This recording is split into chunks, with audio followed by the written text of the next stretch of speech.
नमस्कार दोस्तों। BPSC mains को ध्यान में रखते हुए इकोनॉमिक्स के अंतर्गत जितना भी इम्पोर्टेंट प्रश्न है उन सारे ही प्रश्नों को बारी बारी से कंप्लीट कराई जा रही है। यहाँ पे आपको एक बेहतरीन मॉडल आंसर आपको प्रोवाइड की जाती है, जिसकी वजह से आप बीपीएससी में जो पूछा जाता है प्रश्न 38 नंबर का, यहाँ से आप मैक्सिमम मार्क्स गेन कर सकते हैं। आज का जो प्रश्न है बहुत सिंपल है। बिहार के तेज आर्थिक विकास में मुख्य चुनौतियाँ क्या हैं? जो भी मुख्य चुनौतियाँ हैं जैसे कि एग्रीकल्चर हो गया, बेरोजगारी हो गया, बढ़ती जनसंख्या हो गया, ऐसे बहुत सारे जो चुनौतियां हैं आसानी से आप एग्ज़ाम में इसको रिकॉल कर सकते हैं। उसके बाद अभी हाल ही में देख पा रहे हैं 2 अंकों की आर्थिक वृद्धि हासिल करने की प्रक्रिया में इन बाधाओं को कहां तक दूर किया गया है। अब जो भी चुनौतियां हैं उन चुनौतियों में से किन किन चुनौतियों को यहाँ पे सुधार किया गया है, क्या उसके लिए उपाय किया गया था, जिसके वजह से 2 अंक की यहाँ पे आर्थिक वृद्धि दर हासिल हुई है। तो पूरा इसको आपको ठीक है क्वेश्चन को 2 भागों में बांट के लिखना है। तो चलिए हम लोग यहाँ पे शुरू करते हैं। इंट्रो पार्ट में भूमिका के तौर पे एक बेहतरीन प्रेजेंटेशन के लिए जो भी बात पूछा जा रहा है उसको आप लिखने के प्रयास कीजिए। जैसे कि आर्थिक विकास में जो भी मुख्य चुनौतियाँ हैं यहाँ पे शॉर्ट टर्म में बहुत कम से कम शब्दों में यहाँ पे इंडिकेट कर सकते हैं। उसके बाद से यहाँ पे बिहार के आर्थिक विकास में जो भी चुनौतियाँ हैं उन चुनौतियों को दिखा सकते हैं, और उसके बाद से आर्थिक वृद्धि हासिल करने के लिए जो भी उपाय किया गया है, अर्थात जो भी चुनौतियाँ हैं इन्हीं चुनौतियों में से कुछ चुनौतियों को यहाँ पे ठीक किया गया है, सुधार किया गया है, जिसके वजह से कुछ बिहार की आर्थिक वृद्धि जो दर है वो थोड़ा बढ़ता हुआ हमें दिखाई दिया।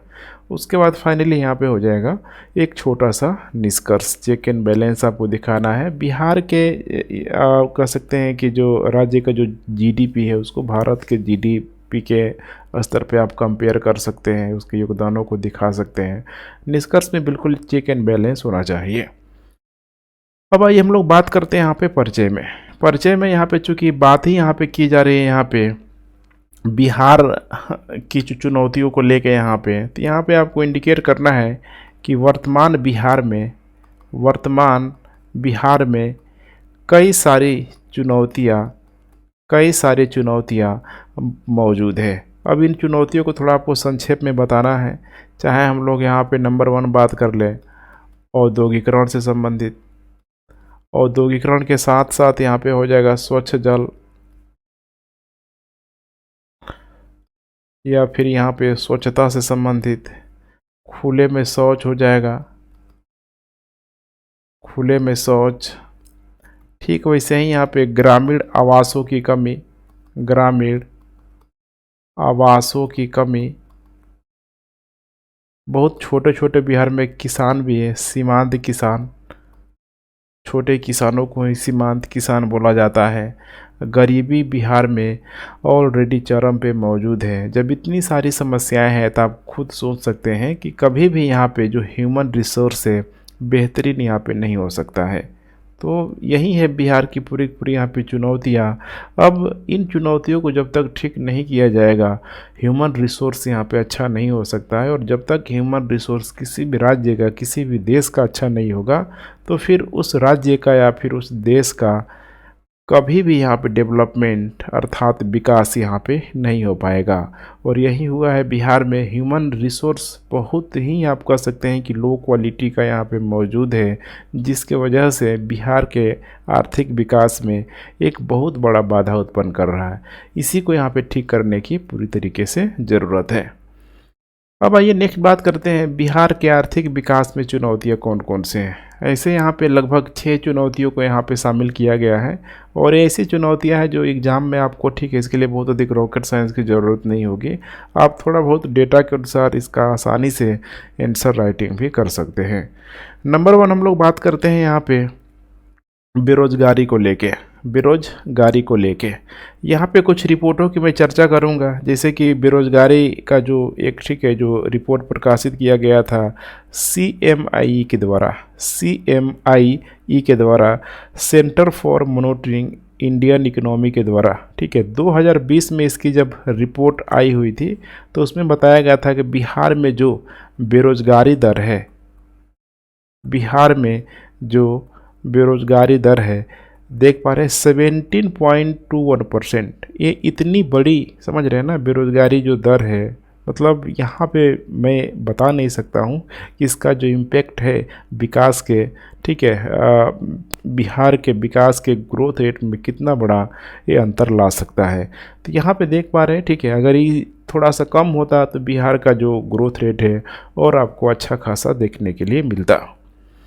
इसके बाद यहाँ पे हम बात करें यहाँ पे कुछ और भी कारणों की, तो जैसे कि असंगठित क्षेत्र।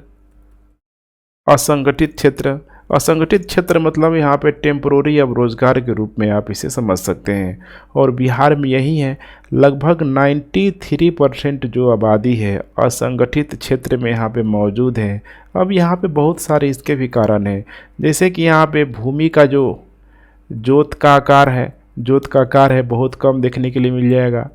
उसी तरीके से लोगों के पास सफिशिएंट आय नहीं है, निम्न आय यहाँ पे मौजूद है।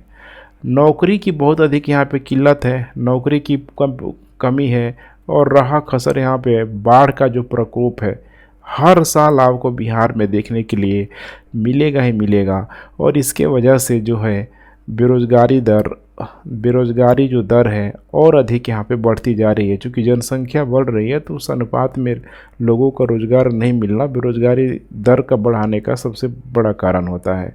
और वर्तमान में यही चीज़ है, देख पा रहे हैं भारत जनसंख्या के मामले में नंबर 1 हो चुका है। उसके बाद यहाँ पे जब तक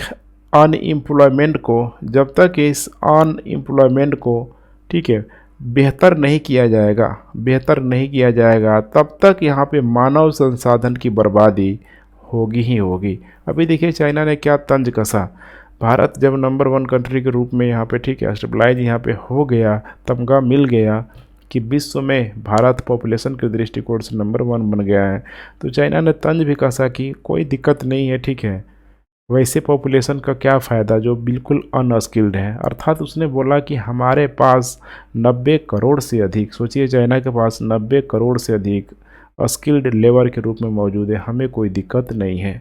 तो यहाँ पे एक बहुत बड़ा फैक्टर मैंने बन जाता है। मैं बार बार बोल रहा हूँ कि ह्यूमन रिसोर्स को अच्छा करना है, ठीक करना है, तो बहुत ज़रूरी है जो भी बेसिक जो इंफ्रास्ट्रक्चर है, हेल्थ है, एजुकेशन है, लाइवलीहुड है, ये सब प्राइमरी जो भी चीज़ है यहाँ पे मिलना चाहिए, तभी जाके मामला ठीक हो सकता है।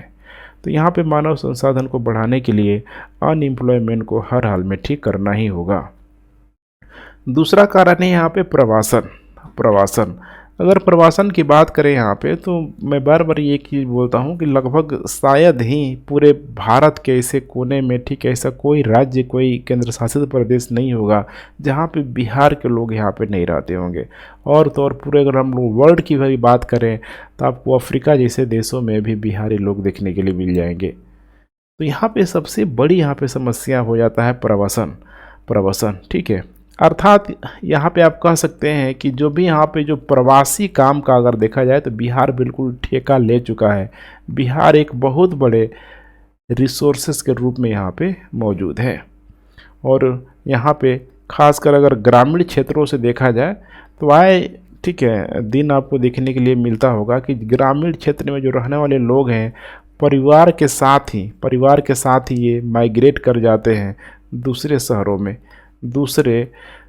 में माइग्रेट कर जाते हैं। और वहाँ पे जाके ऐसा नहीं कि इनकी स्थिति बहुत अच्छी होती है, किसी तरीके से अपना लाइवलीहुड हो गया या फिर जीवन जो निर्वहन करने के लिए रोटी कपड़ा मकान तक के लोग सीमित यहाँ पे रह जाते हैं, और फाइनली इनका जो डेवलपमेंट नहीं हो पाता है। बहुत ऐसे कम ही लोग होते होंगे जिनको हेल्थ, एजुकेशन या फिर बाकी की जो, ठीक है, बुनियादी जो ढांचा है लोगों को अच्छे तरीके से मिल पा रही होगी। अधिकतर यहाँ पे बिहार की जो जनसंख्या है दूसरे राज्यों में जाके यहीं तक सीमित रह जाती है, अर्थात किसी तरीके से पेट भरना, काम करना, ठीक है, यही चलते रहता है। और इसका सबसे बड़ा खामियाजा हमें देखने के लिए मिला लॉकडाउन में यहाँ पे कोविड के समय देखिए कि स्थिति कितनी यहाँ पे भयावह हो गई, स्थिति बहुत अधिक भयावह हो गई। श्रमिक वापस जब बिहार लौट के आए तो उन्होंने अपना, ठीक है, पूरी तरीके से नौकरी खो दिया। अल्टरनेट जो है, खुद सोचिए, जो अल्टरनेट है बिहार में उनको रोज़गार का साधन यहाँ पे मिल ही नहीं पाया, क्योंकि बिहार में ऑलरेडी अल्टरनेट कहाँ से होता। उस समय बहुत सारे जो औद्योगिक इकाइयाँ पूरी तरीके से बंद थी कोविड की वजह से, तो समस्या यहाँ पे हुई ही हुई। यहाँ पे हम लोग देखेंगे जब बहुत अधिक समस्याएं आती हैं तो इंसान भी कहीं न कहीं कोई न कोई अल्टरनेट ऑप्शन निकाल लेता है, और इसमें बिहार में हुआ भी। बिहार के कई सारे ज़िलों में जो स्किल्ड जो लेबर थे उन्होंने, ठीक है, लघु उद्योग, कुटीर उद्योगों के माध्यम से बहुत सारा, ठीक है, बिजनेस व्यापार करने का भी प्रयास किया। नेक्स्ट हम लोग बात करते हैं यहाँ पे बढ़ती जनसंख्या को लेके। बहुत बड़ी समस्या का कारण है बढ़ती जनसंख्या।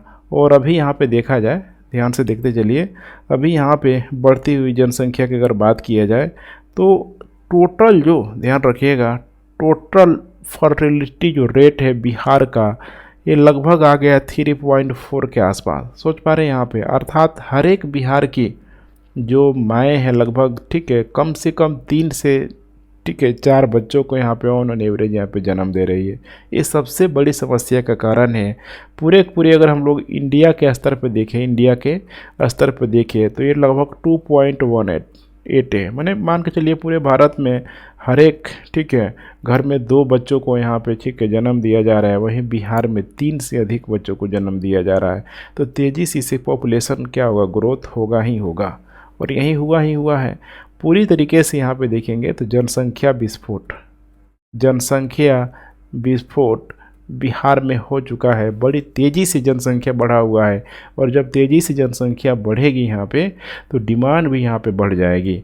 खासकर जनसंख्या जब भी विस्फोट होगा, खाद्यान्न बड़ी, इसकी जो डिमांड है तेज़ी से बढ़ने लगेगी। इसकी जो मांग है यहाँ पे हर तरीके से यहाँ पे बढ़ती चली जाएगी।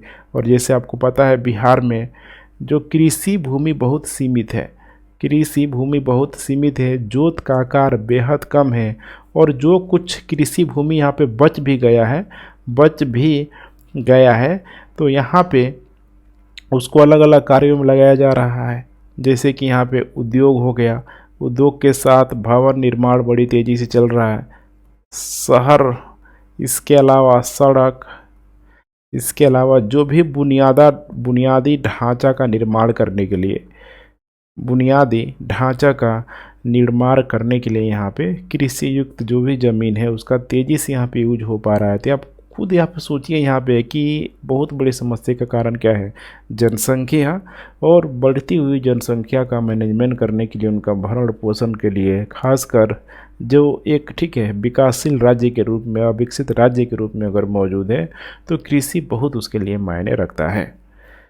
उसके बाद यहाँ पे देखा जाए तो राज्यों में भी यहाँ पे बहुत अधिक नकारात्मक प्रभाव पड़ता है सरकारी खजाने पे। चूँकि अब राज्यों के द्वारा यहाँ पे पूरी तरीके से सब्सिडी देने का प्रयास किया जाता है, खासकर इस बढ़ती हुई जनसंख्या का पेट भरने के लिए, यहाँ पे इनकी मूलभूत चीज़ों को पूरा करने के लिए। तो ऐसे में सरकारी खजाने पे भार पड़ना स्वाभाविक सी बात है। चौथा कारण हो जाएगा यहाँ पे गरीबी। यहाँ पे एक इंडेक्स की मैं चर्चा कर रहा हूँ, एमपीआई की, ठीक है। एमपीआई का मतलब है यहाँ पे, ठीक है, मल्टी डायमेंशनल पावर्टी इंडेक्स। इसमें कई सारे मापदंडों को शामिल किया जाता है। अगर हम लोग यहाँ पे इसकी बात करें तो यहाँ पे आप देखेंगे तो लगभग बिहार में जो 51.91% यहाँ पे मल्टी डायमेंशनल तरीके से यहाँ पे पूरी तरीके से गरीब है। इसका मतलब कि बिहार में हर यहाँ पे जो दूसरा फैमिली है, जो परिवार है, वो पूरी तरीके से क्या है, गरीब है। यहाँ पे खुद देखिए यहाँ पे गरीबी का स्तर यहाँ पे क्या है। अब इसमें क्या आएगी समस्या, यहाँ पे आएगी, खुद आप सोच के देखिए। इसीलिए यहाँ पे कहा जा रहा है कि जो गरीबी की वजह से जहाँ पे बिहार में ऑलरेडी उच्च जनसंख्या घनत्व मौजूद है, हाई पॉपुलेशन डेंसिटी यहाँ पे मौजूद है। अब यहाँ पे इसको ठीक करने के लिए, इनको आजीविका का साधन उपलब्ध कराने के लिए, पेट भरने के लिए कई सारा गरीबी उन्मूलन कार्यक्रम चलाया भी जा रहा है। अब इसके लिए फिर बात वहीं आ जाएगी सब्सिडी की, जिसके वजह से राज्य के सरकारी खजाने पे लोड पड़ेगा ही पड़ेगा। इसके अलावा जो अतिरिक्त धन यहाँ पे चाहिए ही चाहिए, अतिरिक्त धन चाहिए ही चाहिए, जिसमें ठीक है कई सारी यहाँ पे योजनाओं के तहत केंद्र सरकार भी सपोर्ट करती है। आपको एक बहुत बड़ा एग्जांपल देखने के लिए मिल जाएगा जीव का, ठीक है, जिसमें ठीक है बाहर की जो संस्थाएं है उसके द्वारा भी यहाँ पे मदद ली जा रही है। इसके अलावा यहाँ पे इस गरीबी को यहाँ पे ठीक करने के लिए कुछ और भी चीज़ें ज़रूरी है, जैसे कि यहाँ पे हेल्थ हो जाएगा, एजुकेशन हो जाएगा, इसके अलावा यहाँ पे हो जाएगा स्वच्छता, ध्यान रखिएगा स्वच्छता, ठीक है स्वच्छता, ये भी एक बहुत बड़ा गरीबी का यहाँ पे कारण है। क्योंकि यहाँ पे गरीबी का मतलब क्या है, यहाँ पे हेल्थ सिस्टम वहाँ का अच्छा नहीं है, एजुकेशन सिस्टम अच्छा नहीं है, स्वच्छता प्रणाली वहाँ की अच्छी नहीं है। तो यहाँ पे अब इसको ठीक करना बेहद ज़रूरी है, और फिर ठीक करने के लिए यहाँ पे खर्च करना ही पड़ेगा। राज्य के लिए यहाँ पे ज़रूरी है, और राज्य को यहाँ पे वन टाइम इन्वेस्टमेंट इसी को बोला जाता है, अपने ह्यूमन रिसोर्स को ठीक करने के लिए, मानव संसाधन को ठीक करने के लिए। लेकिन राज्य को इंस्टेंट यहाँ पे आउटपुट नहीं मिलेगा। हो सकता है कि एक पीढ़ी में खर्च कर दे तो फिर उसकी अगली पीढ़ी के बाद से राज्य को आउटपुट मिलना शुरू हो जाए एक बेहतर ह्यूमन रिसोर्स के रूप में। तो हर चीज़ को आपको थोड़ा सा ठीक है डिटेलिंग करके लिखना होगा। 5वें नंबर पे है यहाँ पे खराब औद्योगिकरण। खराब औद्योगिकरण, देखिए यहाँ पे जब तक बिहार ठीक है बिहार से झारखंड अलग नहीं हुआ था तब तक बिहार पूरी तरीके से औद्योगिकरण वाले बेल्ट में आता था, जिसका नाम था छोटा नागपुर पठार। छोटा नागपुर पठार, ठीक है। यहाँ पे देखेंगे तो जो भी इस बेल्ट में यहाँ पे ध्यान रखिएगा, इस बेल्ट में जो भी लगभग स्टेट शामिल है उनकी स्थिति आपको ठीक है पश्चिमी राज्यों से हालांकि बहुत अच्छी तो नहीं है यहाँ पे, लेकिन हाँ बाकी जो अन्य जो राज्य है उनसे स्थिति अच्छी देखने के लिए यहाँ पे मिल जाएगी। लेकिन यहाँ पे हुआ क्या, तो जब से ठीक है झारखंड यहाँ पे अलग हो गया तो बिहार जो है पूरी तरीके से छोटा नागपुर पठार वाले बेल्ट से यहाँ पे सेपरेट हो गया, अलग हो गया यहाँ पे, ठीक है। ये भी एक बहुत बड़ी समस्या का कारण है खराब औद्योगिकरण का। इसके अलावा इसका और भी आप कारण यहाँ पे शामिल कर सकते हैं खराब औद्योगिक, जैसे कि यहाँ पे परमानेंट सेटलमेंट को आपको दिखाना ही दिखाना, अस्थायी बंदोबस्त। चूँकि आज़ादी के बाद से देखिए बिहार में भूमि का सही तरीके से मैनेजमेंट या उसका डिस्ट्रीब्यूशन यहाँ पे नहीं हो पाया, जिसके वजह से आज भी बिहार में ठीक है भूमि जो समस्या है, भूमि का जो मापन है, भूमि का जो ठीक है डिस्ट्रीब्यूशन है, एक बहुत बड़ी समस्या का कारण है। उसके बाद यहाँ पे अस्थायी बंदोबस्त के साथ साथ यहाँ पे हो जाएगा बुनियादी ढांचा, बेसिक स्ट्रक्चर की हम लोग बात कर लें। इसके अलावा कुशल कारीगर का अभाव, कुशल कारीगर का अभाव, स्किल्ड लेबर की यहाँ पे ठीक है अनुपलब्धता के रूप में कह समझ सकते हैं। इसको आप शुरुआती दौर पे ठीक है इसको इंडिकेट करना है, चिन्हित करना है।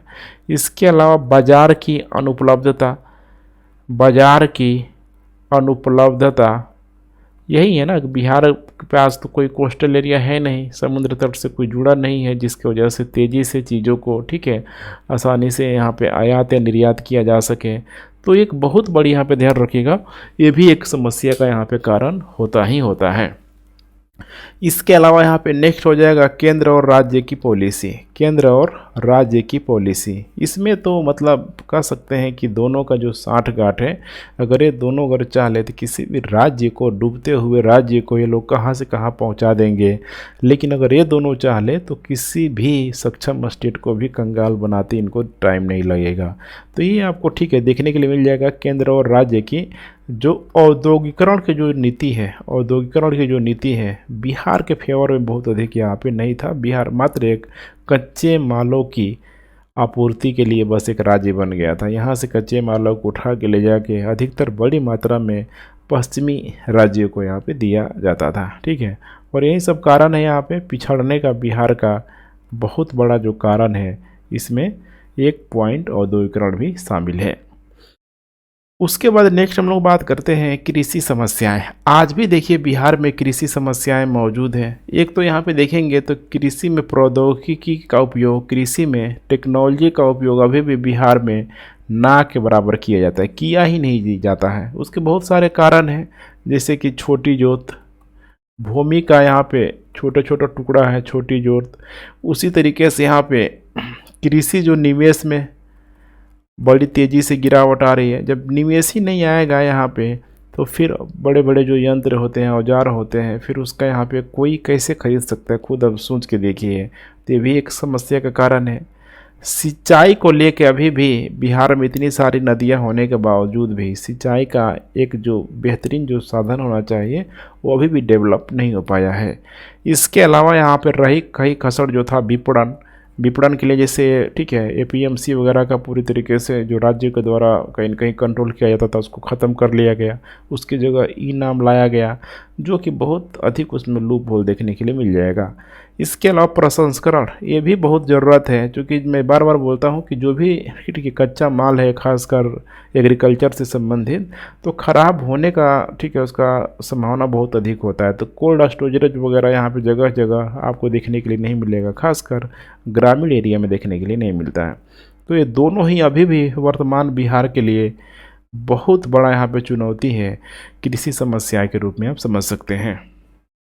लगभग देखा जाए तो बिहार में कृषि में 70% जो है यहाँ पर जो रोज़गार है कृषि से ही यहाँ पे मिलता है। और कृषि का जो स्टेट जीडीपी में जो कंट्रीब्यूशन है बिहार में, ये लगभग 16% के आसपास है। ध्यान रखिएगा 16% के आसपास हैं। और कुल मिला के यहाँ पे देखा जाए तो कृषि जो है बिहार में सबसे अधिक यहाँ पे रोज़गार उपलब्ध प्रदान करता है। और जीडीपी में देख पा रहे हैं बहुत अच्छा तो योगदान नहीं है, लेकिन फिर भी 16% के आसपास यहाँ पे ठीक है। उसी तरीके से यहाँ पे कृषि की अगर बात किया जाए यहाँ पे ठीक है, कृषि की बात किया जाए यहाँ पे तो जैसे यह उद्योगों के लिए यहाँ पे कच्चा माल का ठीक है उपलब्ध कराता ही कराता है। इसके अलावा यहाँ पे जो भी लोग हैं उनको ये भोजन भी उपलब्ध कराता है। यहाँ पे आप इंडिकेट कर सकते हैं कि जो कृषि का जो खराब प्रदर्शन यहाँ पे हुआ था ठीक है 2019-20 में, उसको बहुत अधिक सुधारने का प्रयास किया गया। देखा जाए तो कृषि की वजह से यहाँ पे 10.5% के आसपास ग्रोथ रेट हमें देखने के लिए मिला था। और वहीं पूरे हम लोग भारत के स्तर पे बात करें, इंडिया के स्तर पे बात करें तो 4.2% के आसपास था। तो कृषि की जो खराब जो स्थिति थी उसको बहुत हद तक 2019-20 में एक बेहतरीन रिजल्ट के रूप में यह सामने भी आया। ठीक है, तो इसको आपको बताना है। अब हम नेक्स्ट बात करते हैं कि आर्थिक वृद्धि हासिल करने के लिए कौन कौन सा उपाय किया गया था या फिर क्या क्या उपाय यहाँ पे करना चाहिए। यहाँ पे कुछ उपाय जो किया गया था जैसे कि कृषि में सुधार है, औद्योगिकरण है, प्रवासी श्रमिकों की सहायता या फिर बुनियादी ढांचा को लेके। नंबर 1 हम लोग बात करते हैं यहाँ पे कृषि में सुधार हुआ था। यहाँ पे आपको कृषि में सुधार हुआ था कैसे, तो यहाँ पे कुछ डेटा की हम लोग बात करते हैं। जैसे कि यहाँ पे बिहार राज्य की यहाँ पे बात किया जाए तो स्टेट जीडीपी में लगभग 18.7% के आसपास अभी इसका योगदान है। अब यही जो है पिछला महीना भी आपको शेयर किया हुआ था, देख पा रहे हैं यहाँ पे ठीक है कि यहाँ पे कितना था, लगभग 16% था। ध्यान रखिएगा 16% था लगभग 2019-20 के आसपास। लेकिन यही जो 16% से अब कितना हो गया है 18.7% के आसपास हो गया, लगभग 2% से लगभग ठीक है 3% के आसपास की यहाँ पे स्टेट जीडीपी में सिर्फ और सिर्फ बिहार में कृषि का ही एक तरीके से कह सकते हैं योगदान है। ठीक है, और यही कारण है अगर देखा जाए 2019-20 में तो खाद्यान्न जो हुआ था 163.80 लाख टन, 1 लाख टन, जो अपने आप में एक रिकॉर्ड उत्पादन है उस कोविड के समय, जो बिहार के लिए बहुत ही बड़ा कह सकते हैं कि इसने काम किया। ठीक है, इसके अलावा यहाँ पे कृषि का यहाँ पे औद्योगिकरण करने का भी यहाँ पे प्रयास किया गया। खासकर कच्चा माल की हम लोग बार बार जिक्र कर रहे हैं, कच्चा माल का यहाँ पे सही तरीके से उसका ठीक है प्रसंस्करण करना हो गया या फिर कच्चा माल को तैयार करके यहाँ पे भेजने का यहाँ पे कार्य किया गया। तो कुल मिला के कृषि में जो जो एरिया में सुधार किया गया है, पूरा नहीं लिखना है, जो एरिया में सुधार हुआ है उसको आपको ठीक है लिखना है। उसके बाद बात करते हैं हम लोग यहाँ पे औद्योगिकरण का। अगर देखा जाए यहाँ पे हाल के वर्षों में यहाँ पे तो बिहार ने बहुत ही अच्छा प्रयास किया है। एक अच्छा प्रयास कह सकते हैं, अच्छा प्रयास यहाँ पे कह सकते हैं। कई सारा जो नीति है कार्यक्रमों को, नीति और कार्यक्रमों के माध्यम से, ठीक है, जो भी उद्योग कंपनियां उनके साथ सामंजस्य बैठाने की कोशिश की है। बिहार में समझ रहे हैं, यहाँ पे उद्योगों को लगाना, कोई भी बाहर की जो बड़ी बड़ी कंपनियां हैं बिहार में क्यों नहीं आती एमएनसी, खुद आप सोच के देखिए। बिहार में जो इंफ्रास्ट्रक्चर होना चाहिए, चाहे वो रोड की बात कर ले, ठीक है, ट्रांसपोर्ट की बात कर ले, या फिर यहाँ पे सबसे बड़ी जो समस्या होती है सामाजिक स्तर पे जो जागरूकता, मेंटल लेवल की हम लोग बात कर ले, बिहार में अभी भी देखेंगे तो ठीक है बहुत सारी समस्याएं हैं यहाँ पे। नैरो माइंड हो जाएगा, फेमिनिज्म को बहुत अधिक मोटिवेट नहीं करना, जातिवाद, धार्मिक, ऐसे बहुत सारे कारण देखने के लिए मिलेंगे। ऐसा नहीं है कि अन्य राज्यों में नहीं है, लेकिन एक उनकी समझ है कि किस चीज़ को किस बाउंडेशन तक रखना है, और उसके वजह से वो इंटरफेयर यहाँ पे नहीं किया जाता है। तो आपको यहाँ पे समझना है यहाँ पे कि उद्योगों को यहाँ पे बढ़ावा देने का भरसक प्रयास किया गया। राज्य सरकार के द्वारा जितनी सहायता हो सकती थी सहायता देने का प्रयास किया। बाकायदा उद्योगों को बढ़ावा देने के लिए राज्य सरकार ने कई सारी संस्थानों की स्थापना की कि डायरेक्ट अगर किसी भी उद्योग कंपनियों को दिक्कत है तो इन संस्थानों से संपर्क करें, उनको इंस्टेंट ही जो भी समस्या है उनको यहाँ पे रिजॉल्व करने का प्रयास किया जाएगा। और यही यहाँ पे हुआ। राज्य से यहाँ पे देखिए, ठीक है, राज्य से, राज्य के भीतर, राज्य से यहाँ पे, ठीक है, देश के बाहर, सिंपल है यहाँ पे, राज्य से राज्य के भीतर है, फिर ठीक है राज्य से मैंने बिहार राज्य से देश के बाहर जो भी यहाँ पे तैयार माल था या फिर जो कच्चा माल था इसकी बड़ी मात्रा में आपूर्ति की गई है। और यही नीति कार्यक्रम का एक बहुत बड़ा जो उद्देश्य है, और यही कारण है कि बिहार की स्थिति अभी पहले से यहाँ पे बेहतरीन हो रही है, अर्थात इसने भी थोड़ा बहुत कंट्रीब्यूशन दिया ही दिया। उसके बाद यहाँ पे हम लोग बात करते हैं प्रवासी श्रमिकों की सहायता। तो बिहार देखिए यहाँ पे बिल्कुल ही अगर एक देखा जाए लेबर कंट्री के रूप में लेबर स्टेट के रूप में कौन यहाँ पे मौजूद है, तो सब यहाँ पे बिहार का ही नाम लेंगे, क्योंकि बिहार में लेबरों की बड़ी मात्रा में यहाँ पे पलायन होता ही होता है। और इसको लेके यहाँ पे स्टेट गवर्नमेंट भी बहुत अधिक चिंतित है। इसके लिए बाकायदा जो एक डेटाबेस की ज़रूरत है, लोगों की पहचान करना, इसको माना जाता है कि बिहार सरकार ने पूरी तरीके से चिन्हित कर लिया है। और इनके लिए बहुत सारे रोज़गार कार्यक्रम चलाया जा रहा है और यहाँ पे लक्षित व्यक्तियों तक पहुँचाया जा रहा है, जिसके वजह से जो ठीक है जो प्रवसन का जो दौर है ये कम हो पाए, इसमें पूरी तरीके से ठीक है कमी आ पाए। इसके अलावा बिहार सरकार ने यहाँ पे मृत प्रवासी श्रमिकों के लिए यहाँ पे लगभग देखा जाए तो 2008 में बिहार राज्य प्रवासी श्रमिक दुर्घटना अनुदान योजना यहाँ पे चलाया गया था। अनुदान योजना की किसी कारणवश अगर बिहार का कोई भी श्रमिक है, अगर उसकी दुर्घटना हो जा रही है तो फिर उसको यहाँ पे अनुदान दिया जाएगा, उसके परिवारों को अनुदान दिया जाएगा, ताकि उसके जो फैमिली है जो सिर्फ और सिर्फ एक व्यक्ति पे निर्भर थे उनकी स्थिति यहाँ पे अच्छी हो पाए। इसी के दौरान यहाँ पे देखेंगे यहाँ पे तो कोविड को भी आप समझ सकते हैं, जैसे कि कोविड के दौरान बहुत सारे प्रवासी लौट के यहाँ पे वापस अपने घर आ गए। तो मैंने आपको बताया हुआ था कि इस दौरान यहाँ पे जो भी यहाँ पे स्किल्ड लेवल थे उन्होंने बहुत सारे चीज़ों का यहाँ पे इन्वेशन ही किया। लघु कुटीर उद्योग का आप कह सकते हैं कि ठीक है बहुत सारे कार्य को यहाँ पे करने का ठीक है कार्य किया। राज्य सरकार के द्वारा जिला लेवल पे अगर आप अपने ज़िला में मौजूद है तो इन सारे डेटा को ज़रूर रखने का प्रयास कीजिए। बीपीएससी इंटरव्यू अगर हमें पूछा जा सकता है तो यहाँ पे प्रयास किया गया, बहुत सारे डीएमओ ने ठीक है अच्छा काम किया। नेक्स्ट हम लोग बात करते हैं यहाँ पे बुनियादी ढांचा की। अब बुनियादी ढांचा का मतलब क्या है, यहाँ पूरा खुद सोचने का प्रयास कीजिए।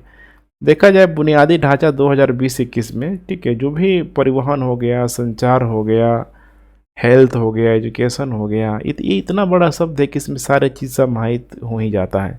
तो 2020-21 में हम लोग बात करें परिवहन और संचार को लेके, 2020 और 21 की परिवहन और संचार को लेके तो सिर्फ ये दो चीज़ों का जो स्टेट जीडीपी में जो कंट्रीब्यूशन था यहाँ पे ध्यान रखिएगा, स्टेट जीडीपी में जो कंट्रीब्यूशन था यहाँ पे, स्टेट जीडीपी नहीं होगा यहाँ पे, जीएसवीए, ग्रोस, ध्यान रखिएगा, ग्रोस वैल्यू एडेड, ठीक है।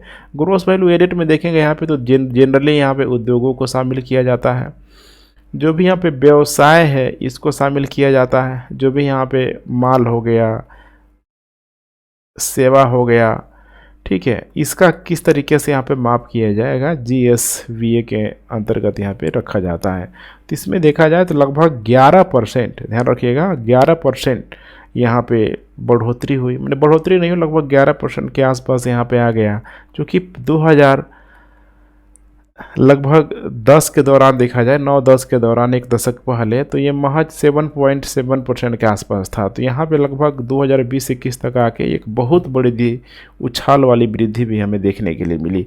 इसका मतलब आप लोग ज़रूर सुनते ही होंगे कि जो बिहार में जो ट्रांसपोर्ट है, परिवहन से जो है बिहार सरकार को काफ़ी अच्छी खासी आमदनी हो जाती है, ठीक है। उसके बाद यहाँ पे बुनियादी ढांचा के अंतर्गत आपको यहाँ पे शामिल करना है, खासकर यहाँ पे कोविड के दौरान अधिकांश भारतीय राज्यों ने इन दोनों क्षेत्रों में, चाहे हम लोग बात कर लें परिवहन, संचार, भंडारण, परिवहन, संचार, भंडारण, बहुत सारे राज्यों ने इसमें नकारात्मक वृद्धि हासिल की, निगेटिव वृद्धि हासिल की। लेकिन वहीं बिहार ने इस दौर में भी यहाँ पे लगभग 10.3% की यहाँ पे वृद्धि हासिल की, जो भारत में सबसे अधिक था। और इसीलिए यहाँ पे प्रश्न पूछा था यहाँ पे कि लगभग 2% की वृद्धि हुई, 2% से अधिक की वृद्धि हुई, तो किन किन क्षेत्रों में सुधार हुआ था। पूरा सुधारों को हम लोगों ने बहुत बखूबी देख लिया, और भी जो पॉइंट थे उसको भी हम लोग, ठीक है, सुधार के रूप में भी देखने का प्रयास किया।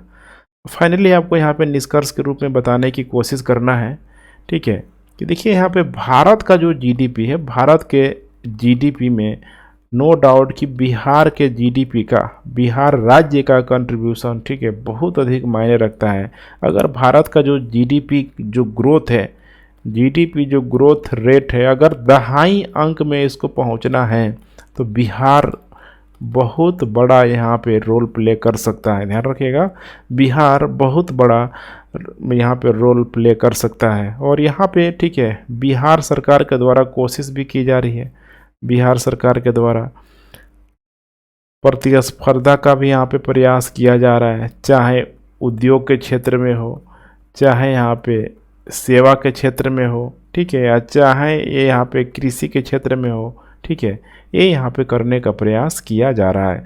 और ये जब तक ये नहीं होगा, प्रतिस्पर्धा बाकी राज्यों से नहीं हो पाएगा या फिर अपने आप से यहाँ पे नहीं हो पाएगा, ठीक है, तब तक यहाँ पे बिहार का जो आर्थिक विकास पूरी तरीके से सक्षम नहीं हो सकता है। क्योंकि आपको एक मैं आंकड़ा देता हूँ कि पर कैपिटा जो इनकम था, लगभग 2022 की बात करें हम लोग तो पूरे भारत के स्तर पे लगभग 98,000 से अधिक था पर कैपिटा इनकम।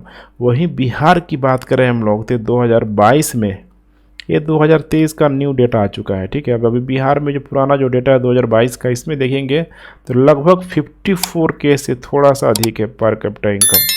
सोचिए, अभी भी भारत से बिहार बहुत पीछे चल रहा पर कैपिटा इनकम के लिए। तो यहाँ पे आपको बताना का कोशिश करना होगा कि जब तक बिहार प्रतिस्पर्धा नहीं करेगा उद्योग, सेवा, कृषि में, जहाँ पे बिहार को अपॉर्चुनिटी मिल रहा है, जहाँ स्कोप है सुधार करने का, अगर उनका सुधार नहीं कर रहा है तो बिहार अभी भी औसत आय से, भारत के पूरे औसत आय से बहुत पीछे हो सकता है। इसीलिए बिहार इसको अगर ठीक करना चाहता है तो अगले 1-2 दशक तक पूरा का पूरा फोकस रहना होगा, बहुत सारी योजनाएं बनानी होगी और उसका इम्प्लीमेंटेशन भी ईमानदार तरीके से करना होगा।